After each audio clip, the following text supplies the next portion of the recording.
Hey there, and welcome back to FlowFuse. Earlier this year in April of 2026, we had the opportunity to see all sorts of interesting deployments at Hannover Messe. And one of those deployments by Mayker leveraged FlowFuse pretty significantly.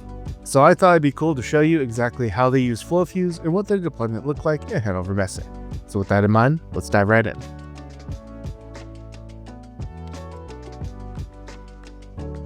We are here today with Mayker. Can you tell us who you are and what Mayker does and what we're looking at? Yes, I'm Quintin Steelat. I'm a digital manufacturing consultant. That's Mayker. And at Mayker, we are a company which focuses on digitization within the batch industry. So, and all food, chemicals, so everything batch related, that is where our focus is lying. Here we are looking at our demo factory, which is a setup that we use for internal purposes, so for training and experimenting with new technologies, but also, which we can see now, which we use to give demos at events like today, but also at customers at our sites. Cool. So I understand this makes pancakes. Can you tell us a little bit about that? Yes, so a little bit of imagination, it makes pancakes indeed. So in our setup, we have like a robot arm, which is grabbing the pallets with the ingredients. So we have two pallets with ingredients, which is like the flour and the wheat, I think it's called in our consumption. And then we have like a mixing silo or tank where we mix all the ingredients and then have our finished product out. It's with a little bit of imagination, the ingredients that you need to make pancakes. But for us, it's important because we focus on the batch industry. We want to showcase all our technologies within batch industry, so everything MES related, but also all the edge components. So it's cool that this is a pancake building demo. Can you point me into one thing in this demo where FlowFuse is helping out with this? Yes, FlowFuse is actually running on multiple levels in our demo factory. The first thing is it's running in our robot itself. So on the controller we have an edge device running where all the commands and the positions of what the robot should do are located. And then, for example, we also have an edge device running by this device, which is an IoT 2050, because we also have some logic there related to some of the sensors and some of the data. Very nice. So if I understand it correctly, you're using FlowFuse as the data connection layer there.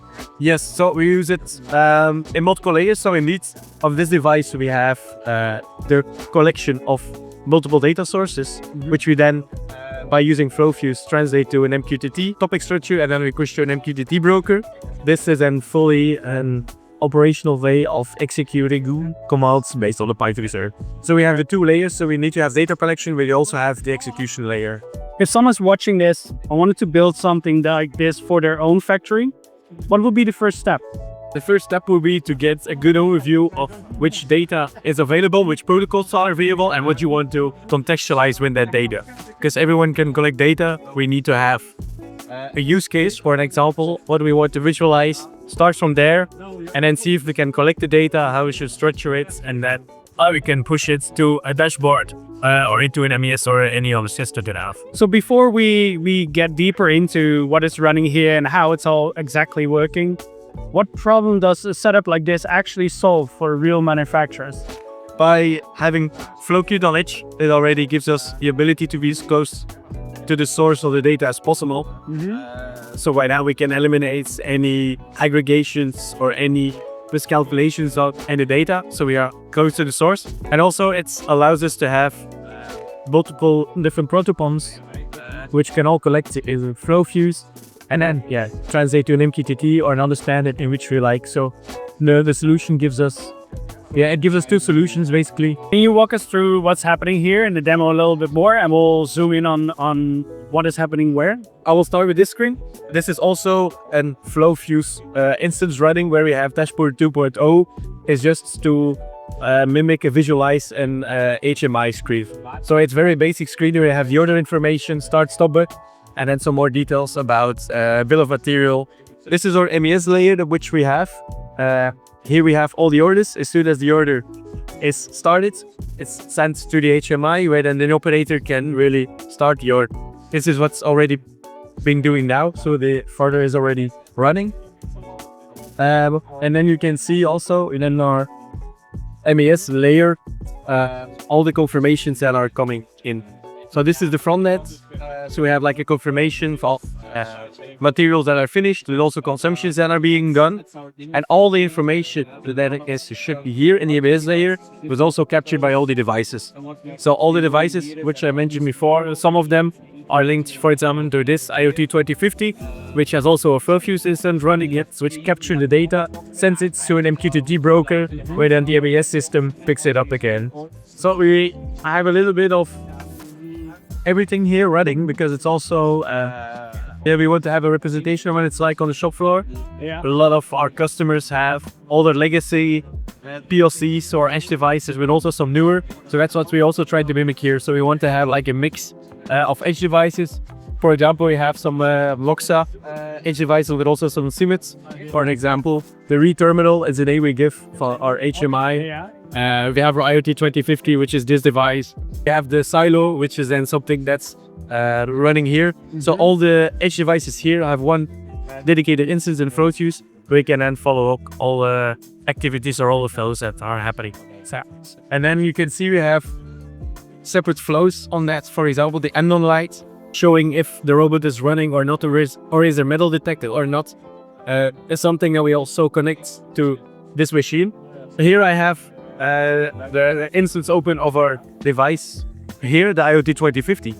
One example that I have is the end-on lights or the scale, for example, because those are not typically used protocols, but they all need some sort of a conversion. As I mentioned maybe earlier, this is a TCP conversion, which we then get in FlowFuse, translate it to an MQTT broker, and then push it to our MQTT broker, so it can be picked up by our MES layer. But the end-on light is, for example, programmed in the Siemens logo. And that's also, I think it's an S7. You can get the signal and again see what is happening in the flow itself, and we can adjust if something is happening. The second feature of a FlowFuse that we use a lot in our internal demo factory is the use of snapshots and audit log. As I mentioned in the intro, we use this also for internal training and testing out new technologies, meaning that sometimes a colleague change something in the flow which is working to test something out, and we don't know who did it or why it's suddenly not working anymore. And we also have the snapshots, which you can see what is changed. We can see who changed what and when it's changed, and then we can also revert back to a snapshot earlier. So it gives us the flexibility to test out new things, but also revert back and have a safe copy of what is working to always go back to it. We have also two instances of this demo factory. We have one non-mobile, which it's in our office, and then we have the mobile one.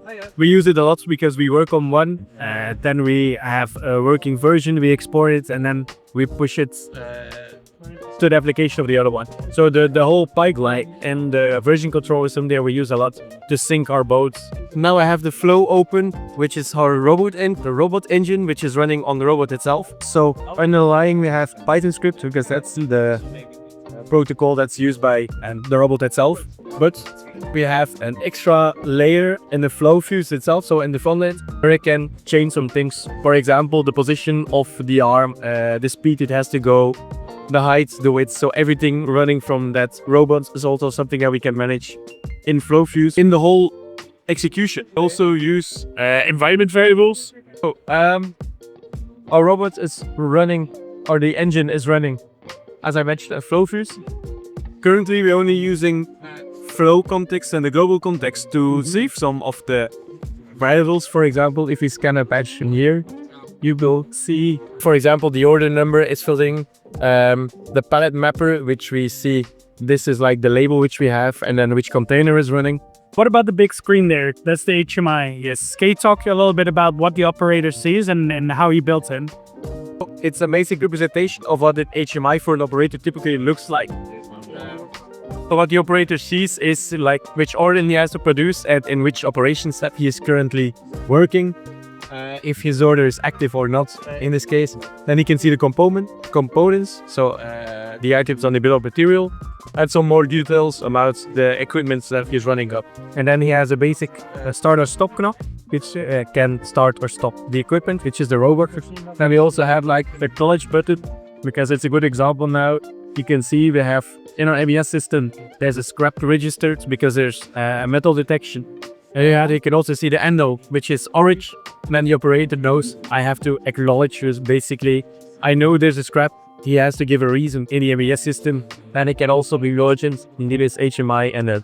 Am I right to assume that here you're using FlowFuse dashboard, or Yes. dashboard 2.0? Yes, we use indeed the notes of dashboard 2.0 because it allows us in a very fast way to build such a screen without really having to spend hours on how to build this. So that's indeed why we use it. So let's say I'm a plant manager at this facility. How does this system enable that person to make decisions? First thing, with this setup, we are showing the new real-life data, but it allows us to capture all the data coming from any of these edge devices, the sensor that we are in here, or any of the operator interactions that is going on. It allows us to capture it in real life, transform it into an MQTT protocol. So it allows the plant managers to have live visualization of what's going on at plant instead of having to wait a couple of hours or minutes until everything is available. So what we want to show is that you can have one solution which can gives you the possibility to really capture everything's going on in your production process. So on the one hand side, you have multiple devices talking multiple languages. Yeah, OpenCUA, you have MQTT, you have TCP, but it can be a Modbus, any protocol connect into one platform, which is our FlowFuse, and we can also use it to send it to an MES system or to send it to a Rafala dashboard, for example. But we can also use it in the dashboard 2.0 itself to really capture all the data coming from different sources and put it in one single source of truth. FlowFuse is an incredibly powerful solution. It can be your 99% or your 1%. If you have a bunch of existing processes and systems, you can drop FlowFuse in to be a force multiplier. But if you have absolutely nothing, if you're starting with the fabled greenfield deployment, you can leverage FlowFuse to be your entire full stack provider. We hope you enjoyed this video. If you did, please consider giving us a like, comment, or subscribe. If you'd like to get started with FlowFuse, head on over to flowfuse.com to start your free 14-day trial. This has been Christopher Sandoval. Thanks for watching, and I'll see you next time.